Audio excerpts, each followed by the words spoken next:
Laylatul Qadr, the night of power, the night of decree, the night of Allah's mercy descending upon you and me. It's the night that is greater than 1,000 months, an entire lifetime. One of the reasons for the name Laylatul Qadr is because the heavens are pushed to their qadr, to their full capacity.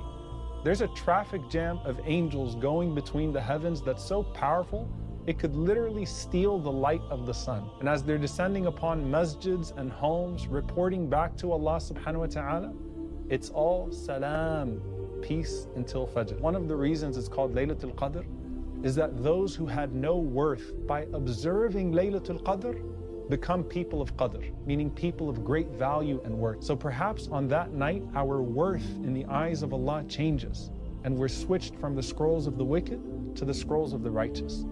And in that process, everything else that we do becomes so much more consequential, especially our du'as. Laylatul Qadr is the greatest night of them all.